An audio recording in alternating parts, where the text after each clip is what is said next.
സുവിശേഷ ഭാഷ്യം അൽമായ വീക്ഷണത്തിൽ നവംബർ 30 മംഗളവാർത്ത 1 ഞായർ. കുഞ്ഞായി വന്നു പിറന്നവൻ, കുഞ്ഞുങ്ങളാകാൻ പറഞ്ഞവൻ. രചന ആൽഫസ് പത്രോസ്. നമുക്കായി ഒരു പുത്രൻ ജനിച്ചിരിക്കുന്നു. പ്രിയപ്പെട്ട ആർക്കെങ്കിലും കുഞ്ഞ് ജനിച്ചിട്ട് സന്ദർശിക്കാൻ പോകുമ്പോൾ അവരുടെ ഭാവം നിരീക്ഷിച്ചിട്ടുണ്ടോ? അമ്മയുടെ ശ്രദ്ധ മുഴുവൻ ആ കുഞ്ഞിലായിരിക്കും. നമ്മളുടെ സംസാരം പാതി മാത്രം കേട്ടുകൊണ്ട് കയ്യിലിരിക്കുന്ന കുഞ്ഞിലേക്ക് കണ്ണുകൾ താഴ്ത്തി അരുമയും കരുതലും അഭിമാനവും ആനന്ദവുമൊക്കെ കലർന്ന മുഖത്തോടെ അവൾ അങ്ങനെയിരിക്കും. മാതൃത്വത്തിന്റെ ആ മസൃണമായ ധ്യാനഭാവമാണ് ഒരു സ്ത്രീ ഏറ്റവും സൗന്ദര്യവതിയാകുന്ന നിമിഷങ്ങൾ. ദൈവജനം ഒന്നാകെ അരുമയോടെ ഒരു കുഞ്ഞിനെ ഉറ്റുനോക്കി അവനെ ധ്യാനിക്കുന്ന ദിവസങ്ങളുമായാണ് ആരാധനാ വത്സരം ആരംഭിക്കുന്നത്. സന്തോഷത്തിന്റെ ദിവ്യരഹസ്യങ്ങളുടെ പുതുവീഞ്ഞ് ഹൃദയത്തിന്റെ കൽഭരണികളിൽ നിറയുന്ന കാലം. വചനമാവുന്ന ദൈവം മാംസം ധരിച്ച് നമ്മിൽ ഒരുവനായി നമ്മുടെ പരിമിതികൾ അനുഭവിച്ച് നമ്മോടൊപ്പം പാർത്തതിന്റെ ഓർമ്മകൾ നമ്മെ ആർദ്രഹൃദയരാക്കുന്നു. സുഹൃത ജപങ്ങൾ കൊണ്ടും പരിത്യാഗ പ്രവൃത്തികൾ കൊണ്ടും അവന് പുതപ്പും തലയിണയും പൂച്ചെണ്ടുകളുമൊക്കെ ഒരുക്കി കാത്തിരിക്കുന്നത് അഗാധമായ ദൈവശാസ്ത്രമാനമുള്ള ഒരു ധ്യാന പ്രവൃത്തിയാണ്. ബലഹീനമായ മനുഷ്യ സ്വഭാവം സ്വയം വരിച്ച കർത്താവിനെ അവന്റെ ശൈശവ പ്രകൃതിയിൽ അരുമയോടെ പരിചരിക്കുന്ന പരിശുദ്ധ അമ്മയുടെ ശുശ്രൂഷയിലാണ് അതുവഴി നാം പങ്കുചേരുന്നത്. ആരാധനയുടെ ഏറ്റവും നിഷ്കളങ്കവും വ്യക്തിഗതവുമായ ഒരു തലമാണിത്. വിശുദ്ധ മത്തായിയുടെ സുവിശേഷത്തിലെ വംശാവലിയിൽ വിവിധ വംശങ്ങളിൽ നിന്നുള്ള താമാറിനെയും റാഹാബിനെയും റൂത്തിനെയും ബത്ശബയെയും പരാമർശിക്കുന്നതിലൂടെ സുവിശേഷം നൽകുന്ന സന്ദേശം കൃത്യമാണ്. അവൻ മനുഷ്യരാശിയുടെ മുഴുവൻ പുത്രനാണ്. പുതുജീവന് വേണ്ടി ഉഴലുന്ന നരവംശം ഏശയ്യാ പ്രവചിച്ച മനുഷ്യപുത്രനെ ആത്മഹർഷത്തോടെ കൈക്കൊള്ളുന്ന അനുഭവം ഈ ദിവസങ്ങൾ നമുക്ക് സമ്മാനിക്കുന്നു. എന്നാൽ ദുഃഖത്തിൽ ആണ്ടുപോയവരുടെ അന്ധകാരം നീങ്ങിപ്പോകും. അന്ധകാരത്തിൽ കഴിഞ്ഞ ജനം മഹത്തായൊരു പ്രകാശം കണ്ടു. കൂരിരുട്ടിന്റെ ദേശത്ത് വസിച്ചിരുന്നവരുടെ മേൽ പ്രകാശമുദിച്ചു. അങ്ങ് ജനതയെ വർദ്ധിപ്പിച്ചു. അവർക്ക് അത്യധികമായ ആനന്ദം നൽകി. അവൻ വഹിച്ചിരുന്ന നുകവും അവന്റെ ചുമലിലെ ദണ്ടും മർദ്ദകന്റെ വടിയും മിതിയാന്റെ നാളിലെന്നതുപോലെ അങ്ങ് തകർത്ത് കളഞ്ഞിരിക്കുന്നു. എന്തെന്നാൽ നമുക്കൊരു ശിശു ജനിച്ചിരിക്കുന്നു, നമുക്കൊരു പുത്രൻ നൽകപ്പെട്ടിരിക്കുന്നു. ആധിപത്യം അവന്റെ ചുമലിലായിരിക്കും. വിസ്മയനീയനായ ഉപദേഷ്ടാവ്, ശക്തനായ ദൈവം, നിത്യനായ പിതാവ്, സമാധാനത്തിന്റെ രാജാവ് എന്ന് അവൻ വിളിക്കപ്പെടും. ദാവീദിന്റെ സിംഹാസനത്തിലും അവന്റെ രാജ്യത്തിലും അവന്റെ ആധിപത്യം നിസ്സീമമാണ്. അവന്റെ സമാധാനം അനന്തവും. കുഞ്ഞ് സൃഷ്ടിയിൽ ദൈവത്തിന്റെ സ്വന്തം കയ്യൊപ്പ്. ദൈവവുമായുള്ള ഉടമ്പടികൾ മനുഷ്യൻ ഉറപ്പിക്കുന്നത് ബലികളുടെ രക്തം കൊണ്ടാണ്. ദൈവം മനുഷ്യനുമായുള്ള ഉടമ്പടിയിൽ മുദ്രവെക്കുന്നതാകട്ടെ കുഞ്ഞുങ്ങളെ സമ്മാനിച്ചുകൊണ്ടും. ശൂന്യതയിൽ നിന്നും ഉണ്മയെ തന്റെ വചനം കൊണ്ട് ഉരുവാക്കിയവൻ വിജനമായ ഇടങ്ങളിൽ പുതുസൃഷ്ടിയുടെ നാമ്പുകൾ തളർപ്പിച്ചുകൊണ്ട് എല്ലാം നവീകരിക്കുകയും പുനർനിർമ്മിക്കുകയും ചെയ്യുന്നു. രക്ഷയുടെ ചരിത്രം സമാരംഭിക്കുന്നത് ദൈവം അബ്രാഹത്തെ വിളിക്കുന്നതോടുകൂടിയാണ്. വലിയ ഒരു ജനതയുടെ പിതാവാകാനാണ് അബ്രാഹം വിളിക്കപ്പെടുന്നത്. ഫലശൂന്യമായ സാറായുടെ വാർദ്ധക്യത്തെ ഇസഹാക്കിന്റെ ജനനത്തിലൂടെ കർത്താവ് ഉർവരമാക്കുന്നു. ഈ വാഗ്ദാനം സാറ അവിശ്വസനീയതയോടുകൂടിയാണ് ഉൾക്കൊള്ളുന്നത്. അതിനാൽ സാറ ഉള്ളിൽ ചിരിച്ചുകൊണ്ട് പറഞ്ഞു, എനിക്ക് പ്രായമേറെയായി, ഭർത്താവും വൃദ്ധനായി, എനിക്കിനി സന്താന സൗഭാഗ്യം ഉണ്ടാകുമോ? കർത്താവ് അബ്രാഹത്തോട് ചോദിച്ചു, വൃദ്ധയായ തനിക്കിനി കുഞ്ഞുണ്ടാകുമോ എന്ന് ചോദിച്ച് സാറ ചിരിച്ചത് എന്തുകൊണ്ട്? കർത്താവിന് കഴിയാത്തത് എന്തെങ്കിലുമുണ്ടോ? നിശ്ചിത സമയത്ത് വസന്തത്തിൽ ഞാൻ നിന്റെ അടുത്ത് തിരിച്ചു വരും. അപ്പോൾ സാറായ്ക്ക് ഒരു മകനുണ്ടായിരിക്കും. സാറ നിഷേധിച്ചു പറഞ്ഞു, ഞാൻ ചിരിച്ചില്ല. എന്തെന്നാൽ അവൾ ഭയപ്പെട്ടു.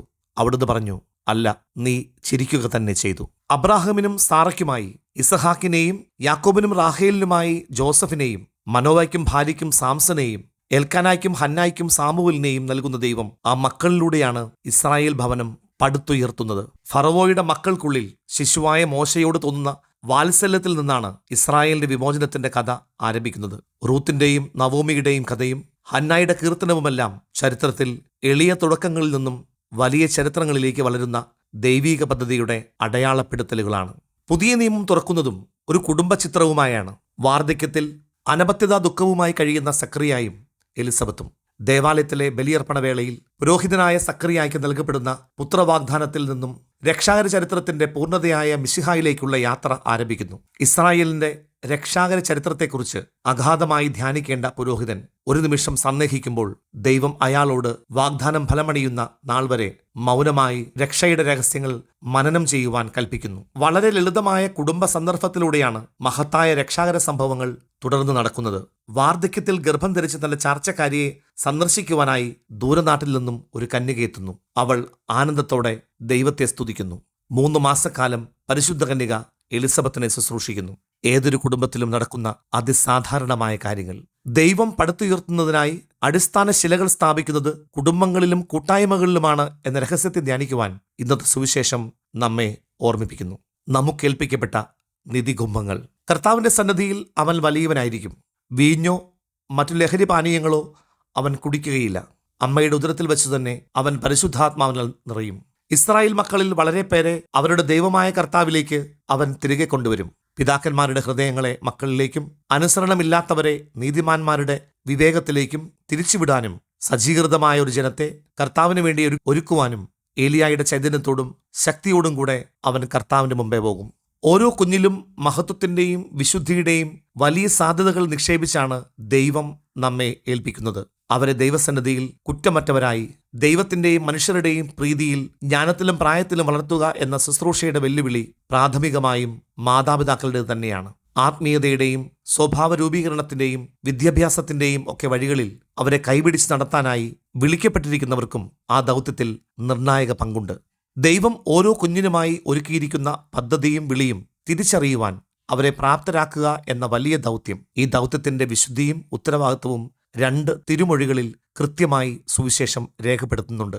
അവൻ ഒരു ശിശുവിനെ എടുത്ത് അവരുടെ മധ്യം നിർത്തി അവനെ കരങ്ങളിൽ വഹിച്ചുകൊണ്ട് പറഞ്ഞു, ഇതുപോലുള്ളൊരു ശിശുവിനെ എന്റെ നാമത്തിൽ സ്വീകരിക്കുന്നവൻ എന്നെ സ്വീകരിക്കുന്നു, എന്നെ സ്വീകരിക്കുന്നവൻ എന്നെയല്ല, എന്നെ അയച്ചവനെയാണ് സ്വീകരിക്കുന്നത്. വിശ്വസിക്കുന്ന ഈ ചെറിയവരിൽ ഒരുവന് ഇടർച്ച വരുത്തുമ്പോൾ ഇടർച്ച വരുത്തുന്നവൻ ആരായാലും അവന് കൂടുതൽ നല്ലത് ഒരു വലിയ തിരികല്ല് കഴുത്തിൽ കെട്ടി കടലിൽ എറിയപ്പെടുന്നതാണ്.